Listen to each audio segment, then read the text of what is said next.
Hi everyone, welcome back to my YouTube channel. I am very happy to see you all here. For those who are new here, my name is Kibali and please subscribe and like and share. So today I have a very interesting perspective about salvation. And I know most of us don't read the Old Testament, which we should. And in Exodus, I'll read from the book of Exodus, chapter 14 from verse 13. And the Bible explicitly tells us, and Moses said to the people, "Do not be afraid. Stand still and see the salvation of the Lord, which he will accomplish for you today. For the Egyptians whom you see today, you shall see them no more forever, and the Lord will fight for you, and you shall hold your peace."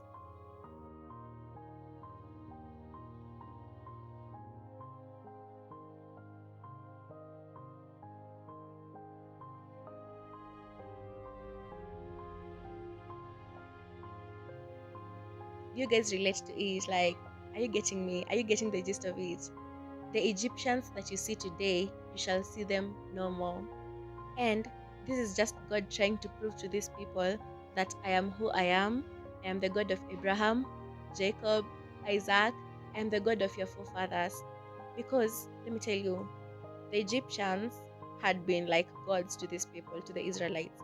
The Israelites and Moses himself reduced God to the level of Pharaoh, the level of the Egyptians. They feared Pharaoh more than they feared God. I remember when you will read from chapter 4 when God is calling Moses and he's sending him to go and speak to Pharaoh.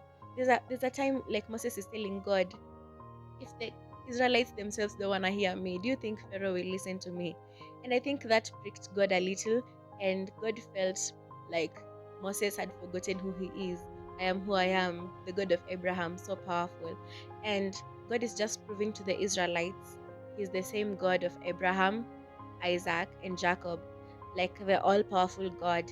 And He's telling us today that the Egyptians that you see today, the shame, the doubt, the reproach, all these giants and the mountains that we see are too big, and we have reduced God to the size of these mountains. God is telling us that you will see them no more. And here, when they're crossing the Red Sea, after they have crossed the Red Sea, and God has killed all the Egyptians and drowned them, in verse, I think it's in verse 30. So the Lord saved Israel that day out of the land of the Egyptians. And Israel saw the Egyptians dead on the seashore.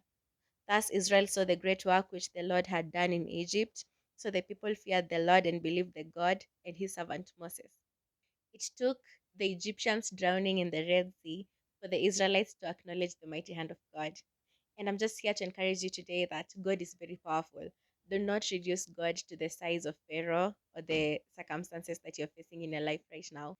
And when God is saying, the Egyptians that you see today, you shall see no more, He is not tripping. He is very serious. He's telling you, these struggles, the addictions you're seeing today, you shall see them no more, because I am the God of Abraham, I am the God of Isaac, and I'm the God who is bringing you out of Egypt. When God was calling Moses and he was commissioning him, he told Moses something very interesting. He told him, I have made you God over Pharaoh, and I have made Aaron your prophet and your priest.